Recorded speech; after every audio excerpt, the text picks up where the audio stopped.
when you date a man as a gay person, I feel like it was my last shred of like hope that I can cling on to something of like, it was like the last final boss, if you will, of like hanging on to normalcy. Like if I can just really commit, if I can hold on to this, I never have to give anything up. But thinking about spending my life with him gave me a lot of anxiety because I felt like I had unfinished business always. I felt like there was something that like I would have regret if I would have just like committed to that life.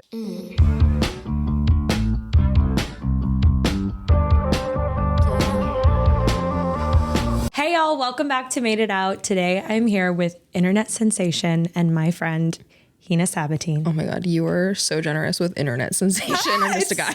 Oh my God, you're stop, the internet so sensation. No, stop. You are carrying lesbianism on your back right now. So I'm just a visitor. I'm a tourist in your city right now.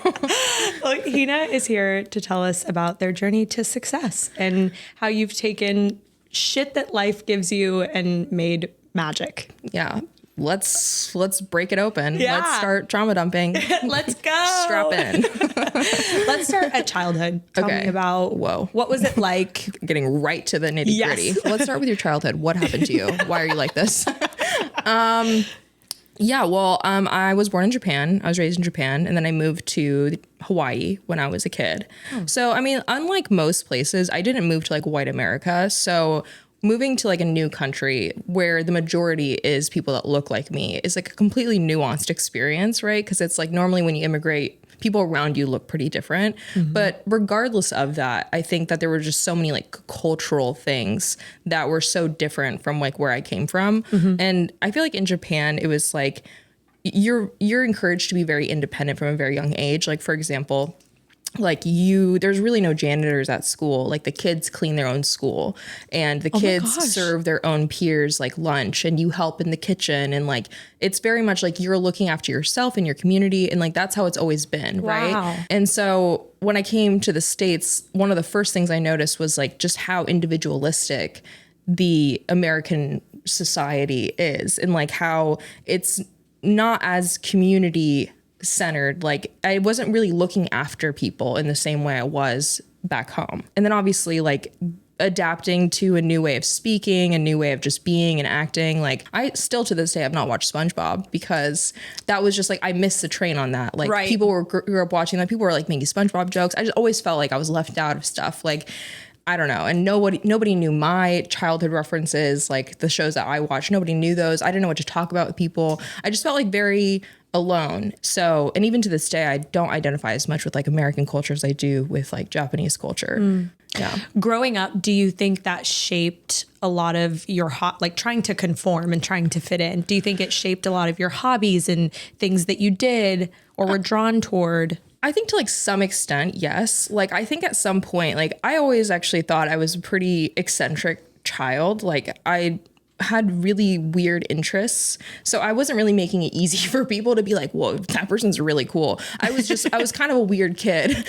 Like I had imaginary friends till I was like 11. Like I was definitely cooking on something that no one was cooking on at the time. And like, I just had like this really active imagination. And like in middle school, I was like in that scene emo, like that deep side part. And like, I really wasn't making it easy for myself because I was like, bully me, please. For sure. But I tried to copy other people's hobbies. Like, I think like My Little Pet Shops was like the it thing at the time. And I was like, yeah, let me get in on that. Like, let me get on that. But then I was like playing them like Pokemon and I'm like, attack, defend. Like I was just being a freak and nobody wanted to play with me. So I was like, okay. Yeah. And then in high school, like, I think that's when I probably did my most like trying to be like a teenage girl thing. Like I was like, this is what teenage girls do. Like, let's do that. And it was, I joined the cheerleading team because that was all American. And I was like, people are going to eat that up. Wow. If I shake ass, people are going to eat that up. Like, let me get in on that. And I was a gymnast.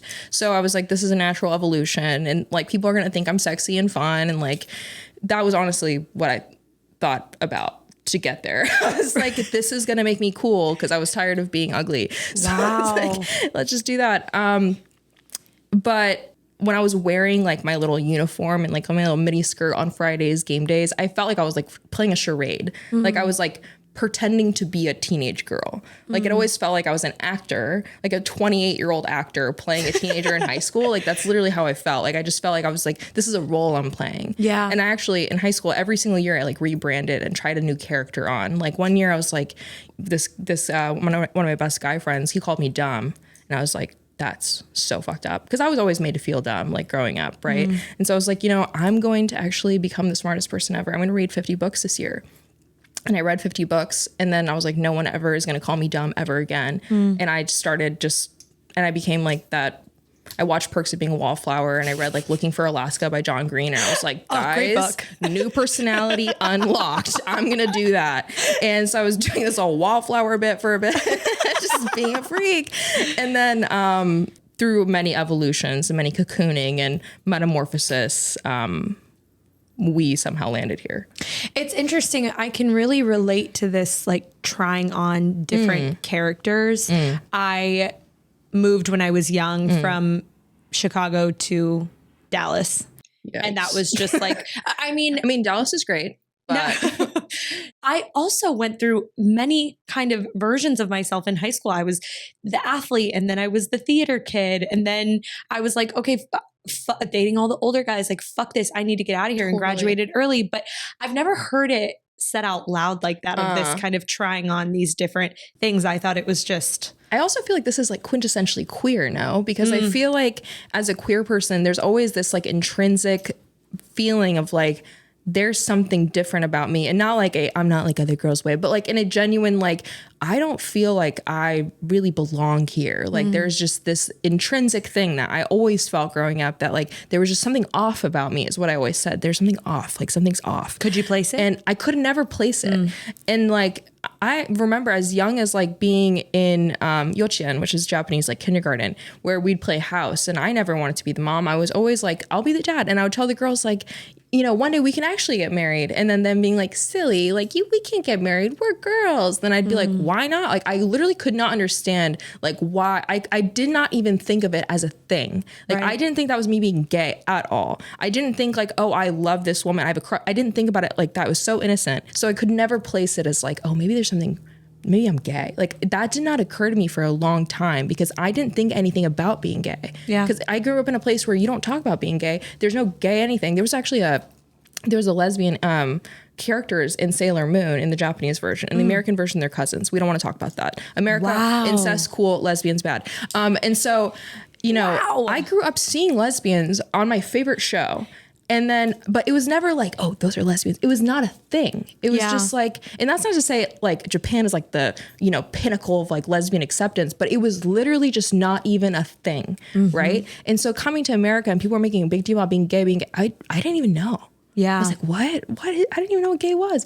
Yeah. And you just have this, like, you just felt like a fish out of water. And that's how you pretty much always feel until you figure it out, until you have that like one aha and you're like, damn. And it fucking clicks. Yeah. And then it clicks and it's like, I feel like how Einstein probably felt when he, figured shit out.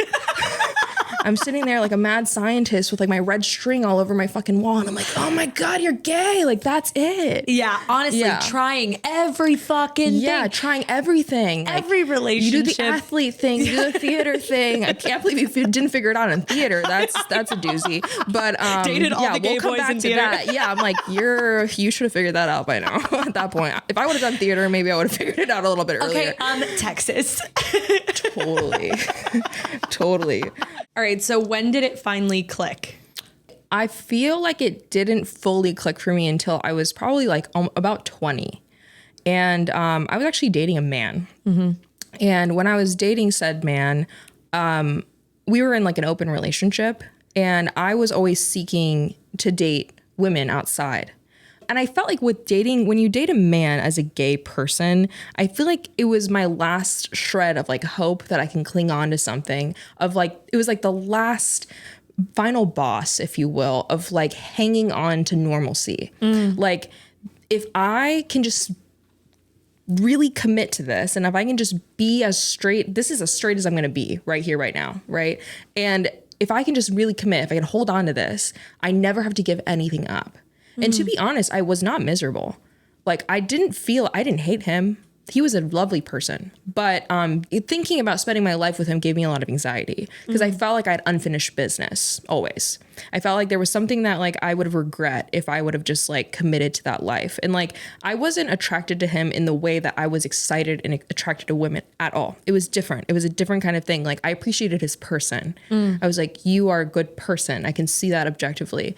But I don't know, that clinging, that wanting to be normal ever since I was a kid, just wanting to be accepted by society as something that's like, oh, you look at this. You guys are a couple. That's so normal. Look at man and girly pop. You guys are together. That's crazy. No, it's not crazy. Actually, that's totally fine. But I knew that if we broke up, I would never date a man again. And I would have to give something away, which was heterosexuality, which inherently, right, I'm giving up so much of my privilege. I'm giving so much of X, Y, and Z because if I'm gay now, I'm going to move through the world differently. And like when I say gay now, I mean out, right? Not like I'm just suddenly flipping on a switch, right? Right. And so when he actually dumped me, and it was like, at first I was sad because I was actually not even mourning him, but I was mourning this like, oh my God, it's so, I either need to like start over and find another boyfriend so I can cling on to this feeling again, or I can take a leap. And that was so scary to me because I was like, now you have to come out. Now you have to do all these things. And now yada, yada, yada, yada, yada. Like it was this checklist of things that I had to do now that I was committed to living my truth. And that was so intimidating and so scary that I pushed it off for as long as I possibly could. And then when I finally did, I was like, you know, I started coming out to my friends first and I was like, guys, by the way, I know I said I was bi, but I'm going to backpedal on that. I'm actually a lesbian. And everyone's like, Hina, be so real. Like we like literally know. And I was like, totally. Okay, so cool. Everyone knew. And even my mom was like, oh, I know. And I was like, are you guys serious right now? Like I was so stressed out and then you guys all just figured it out, whatever. And so it was a slow progress, but I felt in hindsight, right, it's easy to see like, oh, that was probably the moment. But even in that moment, I was so overwhelmed with fear that I didn't even really see it as like, this is the moment where I really know. Right. And I feel like it's not until you're like really in your first relationship or it's like, you know, all the big gay milestones that you're like, okay, now we're here and actually it's fine. Yeah. Yeah. I completely agree. I feel like you're sold this dream of like your life is going to be so perfect 100%. When you find the guy, you get the house, get the job. Yes. And so I found the guy, bought the house, had the bank accounts, had the dogs, did it all, fully was in that. Right. And then 3.5 years in, found out that he had a kid that I didn't know about. That's tea. That's lore. And I was like, oh, fuck. Like, what the fuck am I going to do now? Whoa. I can't even imagine what that would be. But it was like one of those moments in life that makes you go, okay, hold on. I need to reassess. I need to reassess everything I've been doing because this is fucked up. Yeah. And it, like looking back, I'm like, yeah, that was a pivotal moment where I was like, that is not what I want. Totally. But you're right. I don't see that as the moment that I went, yeah, it's because I'm gay. I had to get out of Texas for that to happen. But it's like all of these little micro moments that kind of push you toward this reckoning, I guess. Right. It's like, I don't know if you guys like math, but you know PEMDAS? Yes. It's familiar. like if you solve the problem without the parentheses and you don't know to do the equation in the parentheses first, your whole answer is wrong. You're fucked. You got to put the parentheses on, baby. And that's a great analogy. I'm Asian, man. If I'm good for one thing, it's got to be the mathematics. So, yeah.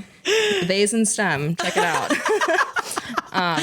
Yeah, no, I definitely like feel like it's just everything in your life eventually amounts to something. Like it all makes sense eventually, right? Because I feel like I'm not even really truly a believer in like that everything happens for a reason. I feel like you define that reason. You tell yourself this was the reason why I went through what I went through, or this is why. You define that reason. It's not just blanket, like something horrible happens, you're like everything happens for a reason. It's not that. You have to give what happened to you a reason. You have to say, this is why I had to go through that because now I can do this. And I think that that's really just like my philosophy about everything, where it's like, I need to have dated this man. I needed to have had, you know, all of this experience in my life to have been able to give that all reason and say in the end, like, if I wouldn't have gone through that, maybe I wouldn't have figured it out in this way. Maybe I'd be better off. Maybe I'd be worse off. But ultimately, it brought me to a place where I'm happy. And so that's the reason why it all happened, because I deserve to be happy in the end. You know what I mean? I love that. Yeah. I've never thought about it that way. What brought you to LA? Well, I feel like, I mean, kind of like what it sounds like with you, LA is kind of like an enticing place for people who just are creative, have ideas, or are trying. I mean, a lot of people come here to find themselves. And like, shamefully, I'm one of those people that came here because I was like, there's something here for me. And It's such an intuitive. Totally. It calls you. Right. And like, actually, I was wanting to work in fashion, but I ended up coming to LA and I was working as a booking agent. So I was more so in like the music industry. Okay. And I wanted to work in the music industry actually because my ex, who had dumped me, grew up a very privileged life, like had generational wealth and X, Y, and Z. But part of why he broke up with me is because I think he felt that I wasn't ambitious.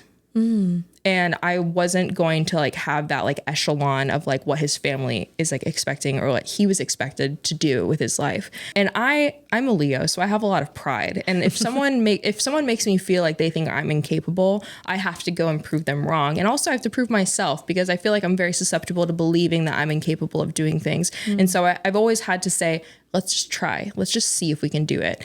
And then so I came to LA, was a booking agent. I met this producer who was like, come to this party in Bel Air. And I was like, Bel Air? What, in Los Angeles? Like, that's crazy. So I ended up going. And then, you know, a piece of advice that one of my friends gave me when I first moved here is like, don't, not lie, but just say what you want to be rather than what you are.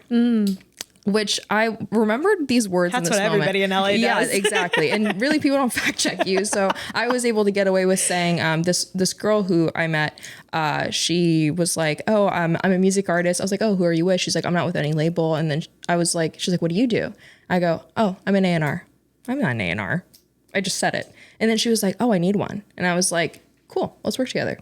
Pretty much. It just was just that simple for me. Wow. And we talked all night and then I went to her apartment, listened to her sing, listened to her music. And then that's how I started working in music. And then that next year I'm like at the Rock Nation brunch and I'm like toasting with people I've idolized my whole life. And like, I just felt like that was so impossible to even fathom that I would be capable of doing something like that so fast as well. Cause this is like over the span of like a year. And then I actually, my ex that broke up with me came to LA. We met in Echo Park and I basically just wanted to say thank you. Like, it was just really like a thank you for that push. And then I was like, I met your idols and I told them about me. And yeah, here you go. Like, and it wasn't even like it wasn't trying to be shady, but it was really just, and like, I think he knew why I'm telling him this because I think he knew that he made me feel like I was not going to be able to do that. And then I quit my job because it wasn't even about that. I just wanted to have that moment. Right. And then I quit my job and then I started doing what I'm doing now.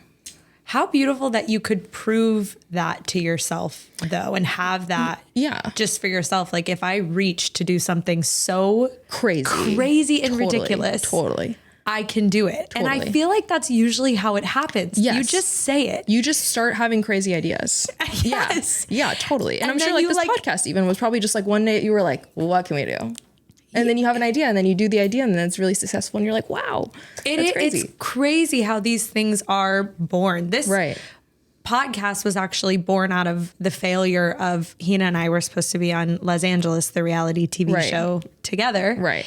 And it, you know, we were in limbo for so long. Is it going to get picked up? Is it not going to get picked up? And then when we finally heard like, we don't think it's going to happen. We were like, that was such a kind of dark like lull for Matilda and I, because it was like, fuck, like where do we go now? And like, how do we still put something out there that, you know, for lesbians and it kind of just it worked out for itself. And that whole time I was like, I felt like I was in such a rut and just in such a dark place. Like nothing is moving forward. Everything is stagnant. And now looking back, I look at that time, and creating relationships with people to be able to have them come sit on my couch and have these conversations. And it really is like, it all works out. Yeah, that was your kind reason. Of in that. Yeah, it's beautiful. I feel like with this feeling of like, you know, lighting a fire under your ass, so to speak, I feel like a lot of people might not get the fire and might stay in a rut. You know what I mean? I think that that's like the biggest difference between like people who are able to pick themselves back up and just be adaptable. And I actually think that kind of like calling back our earlier like conversation about, you know, moving to a new place, like we're used to having to start over and have to go, well, what, like, how do I do this now? Like that we're here. You know what I mean? And I think that adaptability is really important, and you can learn how to be adaptable. And I think that like, if you're not happy, obviously, like I want to recognize my own privilege when I say like, when I'm not happy, I can change it. Right. Because I mean, there were a lot of times where I couldn't afford to change it. Right. There were a lot of times where I was stuck quite literally because I didn't have a choice but to be stuck. Yeah. And when you're in that cycle, eventually I even had to look at myself, even in this cycle, and go, if I don't change something, I'm going to be doing this for the rest of my life. And for me, that was like, if I stayed in San Francisco, I would have been working in restaurants. I would have been doing photography. I would have been a photographer on the weekends for years. I probably still would be doing that. Yeah. But I had to say, like, I know I'm capable. Like, I know I want to see what I can do if I really just trust myself and put myself in this position. And I'm sure you also felt like that, where it's like, what can happen? Yeah. What can happen? Just ask yourself the question, like, what can happen? Because I think that's the scariest thing, right? Because everyone thinks what can happen is the worst thing that can happen, right? But what's like the best thing that can happen? Like what, you are infinitely capable of virtually anything, right? And unless you're like, if you're a Nepo baby, like get out of the chat. But like, I feel like normal people, like we feel like that's out of our reach. But I do genuinely feel like most people have a lot more potential than they give themselves credit for. Yeah. I think for me, it was a lot of patience and small steps forward. Totally. Not only seeing those things and being like, okay, I know that there's better out there and I know that I can access that, but then having the patience to be like, okay, that's not here yet. And what is the next best step that's going to get me there? My dad always says, don't think about the next 10 days, think about the next 10 seconds. And it's just like, okay, I got laid off from my job in 2020. I was working in the corporate world, and during COVID, I got laid off, and it was like, oh my God, what do I do now? This is going to this is awful. Totally. How am I going to, I'm in LA, it's expensive. Yeah, totally. It's so scary.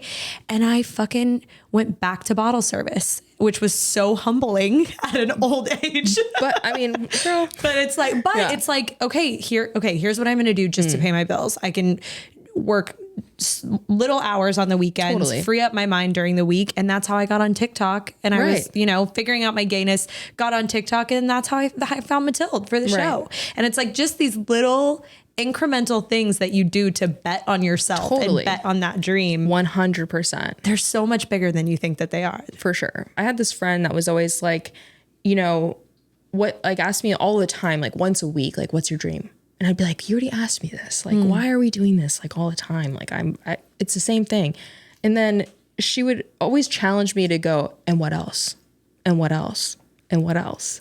And I'd go, I don't know. And maybe I'll get my license. And like, I'll just, I just started saying like all these like random things. And I'm like, maybe write a book. Like, I don't know. Like I just started naming like all these random things. And actually this exercise, though I found it annoying at the time, I really was able to actually vocalize for the first time, like, all of these things I subconsciously actually wanted to do, but I didn't even know I wanted to do it. And I have a list of like things in my notes, like that I just add to pretty much every day, like things I want to do. And it's like random things, like make a video game, like learn Python, like go back to school, like, just all these like random things. And I feel like those things 5 years ago would have felt so crazy, but if you want to do it, you can do it. You know what I mean? Yeah. It starts with having the vision. I love that about your friend. That's really great. Yeah. What's your dream, Mal? I do want to write a book. I want to sing in front of crowds. Oh, you're a singer. Yeah. You want me to drop you a beat? We're saying it out loud. Is that, baby step, that's the first step. Okay. I want to. How large is the crowd? I don't know. Right now I can only say like an intimate crowd, but maybe that would grow. Okay. I'll ask you next week. We'll see. Yeah. Okay. We'll keep talking. Yeah. I'm sure it'll grow, but I think those are some big ones. I would love to be on TV. I want to spread the lesbian agenda everywhere. Totally. I should have brought you a sweatshirt. Yeah. I don't know. What's your bigger dreams? I want to make a video game. Yeah. I want to write a book. I want to be a New York Times bestseller. I want to just start making like just a bunch of indie games just for fun. I want to make my own animated short. I want to make like a 2D comic book. I want to get really good at boxing. I want to take some dancing classes. I'm a terrible dancer, so I want to like just work on that and take some acting classes. Maybe like do a commercial or something. I don't know. I don't know, for fun. I love it. I think all those will happen. I think so too. Because you're saying them. Yeah, exactly. I really believe in that too. I feel like that it's going to happen. Okay, so this kind of bleeds into an interesting, the age-old philosophical question. Totally, fate to be or not to be. Oh, yeah. For sure. It's like, okay. Oops.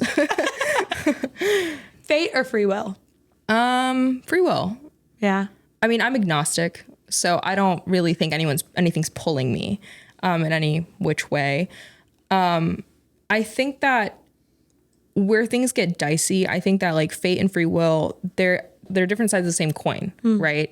Because I think that for me, I've lived both of these things. I felt fated to a lot of circumstances in my life where I felt, and I feel like in that way, I'm fated. Like, for example, when I wasn't doing well financially and when I didn't feel like I was good enough, I didn't feel like I was going anywhere. I felt like fate was like putting me, like locking me in this position of like, you can't move. This is what you're supposed to be. Mm-hmm.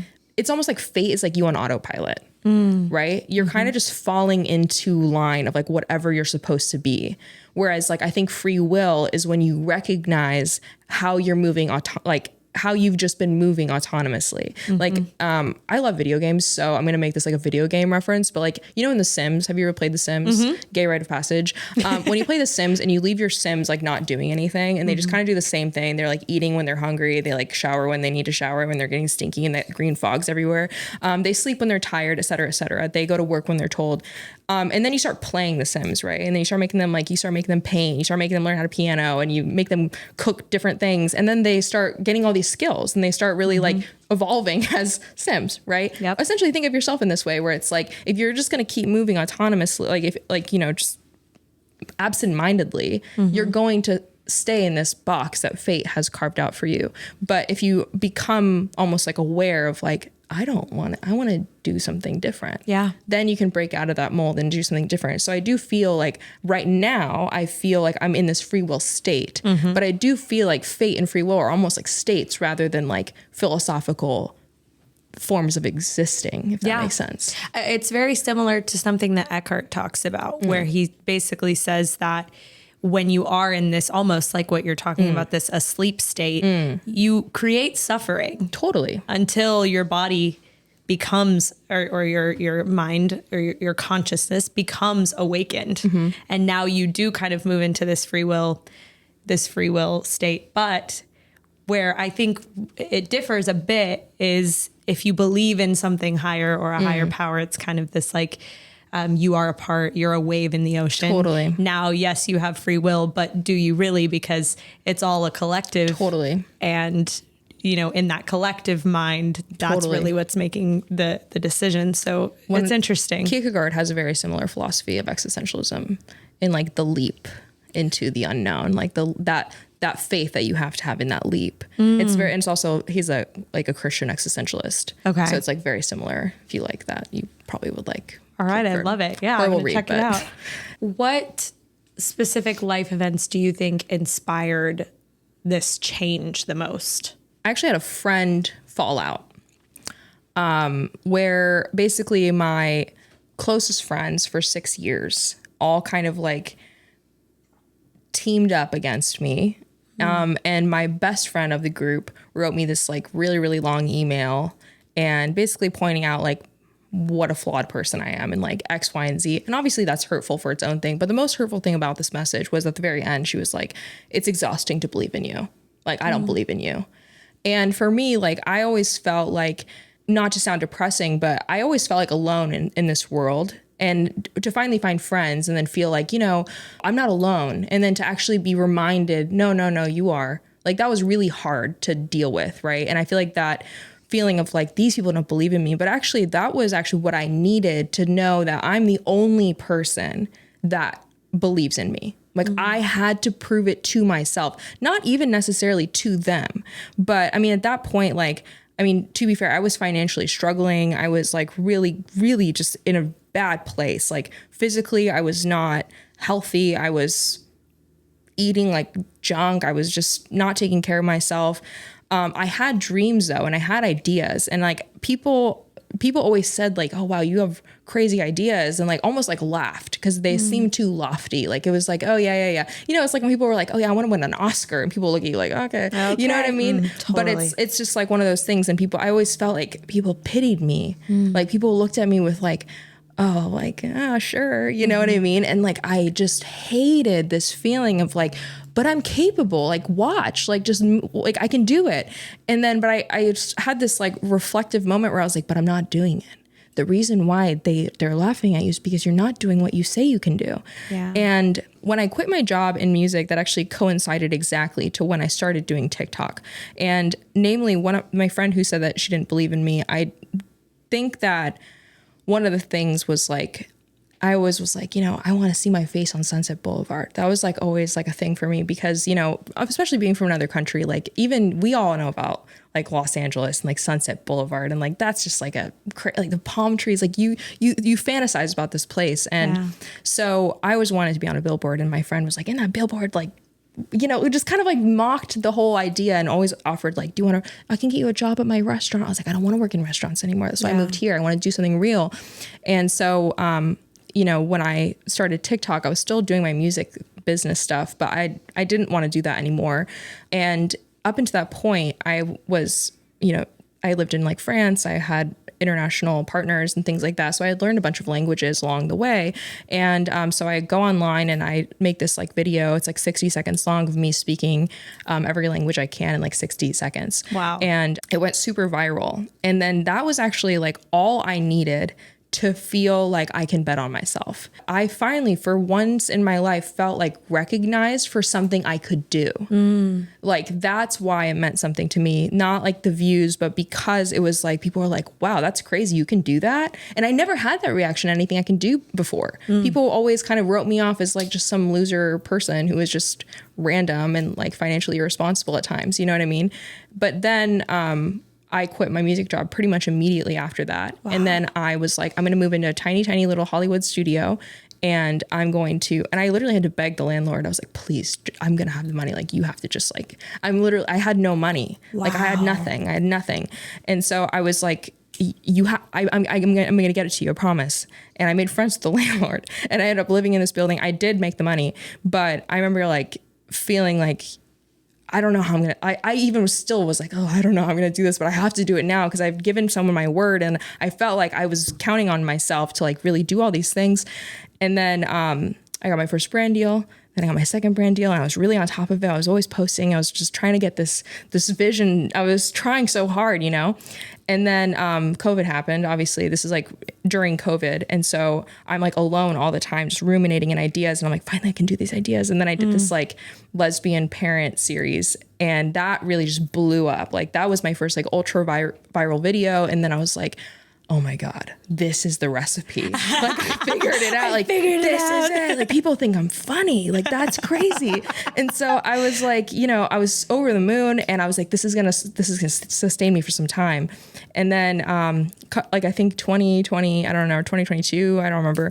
I was like a trailblazer for like the TikTok has like this like trailblazer program, or did at some point, for like Asian Americans. Wow. And my face is like huge on Sunset Boulevard on this like billboard. And I was like, oh my God, look at what I did. And I didn't really fully understand the gravity, even seeing myself, because it felt so out of body, right? When you accomplish a dream of yours and you're just looking at yourself going like, how did I did it. Yeah. I did it. Like, it's really like a super, like, you just want to hug yourself. Yeah. You know what I mean? Like, you just want to like look back and be like, oh man, like, Hina, you did it. Like I'm so proud of you. And I felt almost like I was caring for like a younger version of myself in that moment, and almost being like, I thought back to that email right away from that friend group, and I was like, I fucking told you. Yeah. I fucking told you I could do it. Like you fucking, like you were so mean to me, and like I did it, you know? Yes. And funny enough, like everyone from that friend group, except for the one that sent me the email, has apologized and went like, we should have believed in you. That was really fucked up of us. Wow. Because now obviously I can, people now, I'm not just saying my dreams, I'm doing them. And so people don't look at me like I'm crazy anymore. Right. But I think that it's a good sign if people start looking at you like you're crazy. I think that's a good sign. I think that means you're onto something. I think if people around you are like, oh, I don't know, that's not a normal dream to have. Like most people like, do you want to work at my restaurant? Do you want to like, right. There's nothing wrong with that. But if that's not your dream, that's not your dream. And you don't have to submit yourself to like a life of something you don't want. Something you don't want. That's unfulfilling. Exactly. That was like my biggest fear, and is still my biggest fear, I think, in life is just unfulfilled potential. For sure. That's such a scary thought to 100%. 100%. I agree. Yeah. And I also love that you got this billboard from being exactly who you are. For sure. Yeah. I don't know. It's like, it's very humbling. And like, even now, like, I don't think of myself as like a famous person or anything like that, but kind of like what you were saying, where it's like your dream is like to do this like lesbian agenda, right? Just to bring normalcy to talking about lesbianism. Because at the time on TikTok, I was one of the only people not censoring the word lesbian. Everyone was doing like La Dollar Bean, and everyone was like asterisking the word lesbian. I was so proud of that from the very beginning. I never really censored the word lesbian, even for algorithm suppression. I was like, I'm going to say it. I'm going to say it proud. Lesbian, lesbian, lesbian, lesbian, lesbian. And that felt so fulfilling to me, to just be able to expose lesbianism in like a funny way that wasn't traumatizing, that wasn't like crazy, it wasn't dark. It was just like, this is funny. Lesbians are funny. Yeah. Like lesbians are super funny. Some of the funniest people I know are lesbians. Like, why are we being weird about it? Yeah, like what in the depression core? What in the portrait of a lady on fire core? I'm like, can we chill out? Like, it's a goofy time over here. You know what I mean? And just making people look at us like, oh, lesbians are sick. Yeah, you know what I mean? Yeah. Yeah, and we can say the word lesbian. It's not like a dirty word. It's an awesome word. Yeah. Sappho, anyone? Lesbos? Come on now. What an honor. That's sick. Yeah. You know? I love that. I feel the exact same way. I love that that's what you have done. And I also feel like those moments are so cool because it's like, yeah, it's crazy. It's crazy to see yourself on a fucking billboard, but it's also like, yeah, obviously I'm on a billboard. Yeah, it's almost like, I mean, at that point you had seen it for so long, right? Where it's like in your head. Yeah. That when you see it actually in front of you, it's almost, you're just trying to put the image with what you're seeing with your eyes to match with what you saw in your head, right? It's just, it's like in Love is Blind, where they're trying to match the voice to the face. It's like that, you know? They're like, oh, this makes sense, kind of. It's going to take me a couple minutes, you know, to put that together, but for sure. So beautiful. Yeah. It's a beautiful story. Thanks. So what's your biggest life takeaway thus far? You say that like it's like, so what's the weather? I know. My biggest life takeaway from all my experiences, right now, at this point in my life, what I can say is that I think that I was always trying to become like this arbitrary, like best version of myself. And this extends to like all those past experiences, like why I did all these things. Like the objective best is what I was always going for. Like, and I wanted everyone else to see me at my objective best. Like, if you thought I couldn't do something, let me become the best at it. I mean, like there was a point where I like became like a chess master because someone beat me in chess one time. And I was like, then let me just be the best. And I read like, 6-7 books on chess, and I was playing online for like years just to be the best. I can kick their ass again. You know what I mean? Like that was really like, and I always had this pull, but it always came from like outside of me, where I was exposed to a weakness. And then I was like, let me respond by becoming the best. And I was obsessed with the best. And to this day, I still struggle with like, I can't just do something casually. It has to be the best. I'm a perfectionist through and through. And what I learned recently in like the last couple of years is that more importantly than best is like favorite. I've learned to become closer, not to the best version of myself, because that can be an endless life of chasing this crazy, like I'm chasing God basically. Like, you know what I mean? Like, how do I become that best? That best is so hard, you know, but favorite, that's attainable. Like favorites, like the favorite version of myself commits a time to their hobbies. My favorite version of myself is learning all the time. My favorite version of myself is like really caring for my friends and caring for my community and like making creative content and like just having a good time. Like that's spending a lot of time alone. Like that's my favorite version of myself. And I can be that every day. Wow. Being my best every day. Now that's exhausting. That's not sustainable. You're going to burn out. And a lot of people say like when they're in relationships, like this person brings out my favorite version of myself. And, you know, I've been single for a while, like a year. And I realized that I am my favorite version of myself independent of anyone else right now. Mm-hmm. And this is the first time in my life where I genuinely feel that way, where I'm like, I love myself. Like I love this version of myself.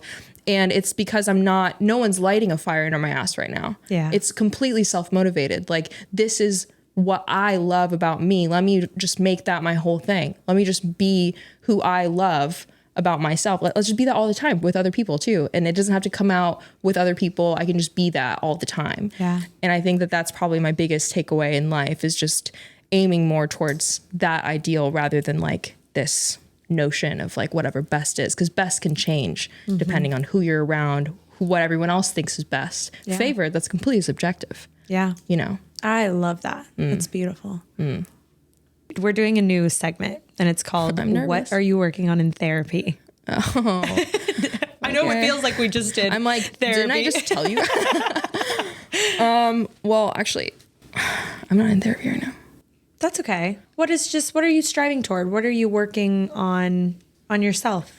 The reason my sleep schedule is like the way it's set up is because, I mean, I sleep 5 hours a day every single day because I need 19 hours a day to do everything I want to do. Oh my God. It's literally like purposeful that I've made it this way. And I work the best at night. So I know I can't sleep during that time because this is when I want to do the things I'm good at. This is like my brain's the most awake. This is when I feel the most focused. So, you know, I think I'm really struggling to find balance between like, because, you know, obviously under capitalism, we're kind of like these like freaking like running cogs all the time. And I think that when you're a creative person, you don't measure your success by output.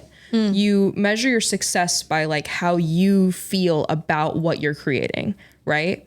And I feel great about what I'm creating. However, I do also know that I'm programmed to feel like I need to be running all the time. That's how America is set up, right? So I think that finding that balance between knowing like when it's okay to take a break, because I think a lot of people feel guilty about breaks. Like, no, we have to keep going. We have to keep going. We have to keep moving. And you have to take a second. Yeah. Like you don't have to be clocked in all the time. You can clock out and go get a drink and not feel like it's the end of the world. Well, also like that time is important. For sure. You have to recharge. Yeah. Or else you're never going to For sure. get it. For sure. But honestly, I'm trying to find my wife. And so obviously I need to be the best version of myself. Not best. I need to be my favorite version of myself. And I want to be impressive to my wife. I want her to look at me and be like, holy shit, what the fuck have you been cooking on? Like, yes, chef. Like I want, you know what I mean? Like, I don't want to be some bum. Like I want her to be like, you're the freaking coolest person ever. Like I want to be with you. I want to be stoked. I want her to like, I'm a Leo, right? Pride's very important to me. I want her to look at me like, that's my partner. That's crazy. Like that's, you know what I mean? And I want to feel that way about my partner as well. So it's like, I feel like, you know, at the end of the day, we're all doing this for our wives, right? Like, isn't that why we're all here? Like, you know, so, yeah, I'm clocked in until she clocks in, you know, I need someone to cover my shift. So I can't like, what am I supposed to do? Like leave the kitchen on fire? Like, no, once I meet my wife, then I can clock out for a little, God, you know, take a 15. Somebody come save Hina. I know. It's getting crazy, guys. Wow. Yeah. I'm not doing all that. I mean, you found your wife, so it's like, true. Jesus I found a wife, so I can joke. Yeah, you're blessed. You can take a break, okay? You can put your feet up. Me, no. I'm working on. I'm on the streets. Coming into a new energy around my own self-worth. Tell me more. Like viewing myself in one way and trying to view it in a different way. Meaning like, you know, when I first met you, I was like, yeah, I want to go on reality TV and this is my cap of what I can do. This is the ceiling of what I can do. And I know I can go and I can be this fun and crazy and, you know, kind of that side of me and not recognizing like a more maybe mature or serious or, you know, there's value to both. Totally. And I love both sides. But I think for a long time, I've only seen myself one way and not given a lot of like credit or merit to the side of me with maybe a little more depth and wisdom and, you know, a slower side of me. And sure. I'm very lucky to have a partner who sees that side of me. And that's the part. Nurtures that. Yeah. And that's the part that she loves and can express that and voice that out loud to me. And so it's been interesting. I've had a lot of experiences lately, especially with the podcast, because it's not my crazy side. It's like, here, let me tell you kind of more of the vulnerable parts of me. And so it's been interesting to kind of merge those two and see myself in a new light. You're becoming more one than you were two. I feel like when you can see, like, you know, it's like you're not like oil and water, you know, it's like you're just mixing paints and you're just making a new color. You know, it's really just, now you're just a more beautiful color, you know? I love that. Yeah. And then we play a game. It's called U-Haul or U-Ghost. Okay. It's always going to be U-Haul, unfortunately. Okay. She's a Gemini sun, Leo moon, Pisces rising. U-Haul. Really? I love Geminis. Oh my God, that's me. And I love always Geminis. get No, hell no. I'm a Leo also. So it's like, what am I going to do? Like hate myself? Like that's something I need to look inside if I said you ghost. I love this. Yeah. My mom's also Gemini. So I feel like that's a complex, you know? Yes. Yeah. I've already lived with one. Like, what's the difference? You know what I mean? True. Yeah. My ex-fiance was a Gemini. Oh my gosh. Wow, you love a Gemini. Yeah, they're awesome and sexy. So what am I supposed to do about that? It's a curse. Charming chat. We love to see it. Okay. What about she posts selfies at the gym every day? Do you, girl? I feel this way too. Do you? Who cares? Yeah, you at the gym. Like, if I was at the gym, I don't go to the gym, okay? But if I went to the gym, everyone would know I went to the gym. Like, are you serious? That's why you go to the gym, to be like, I'm going into the gym. Like, why would you? No one goes to the gym for fun.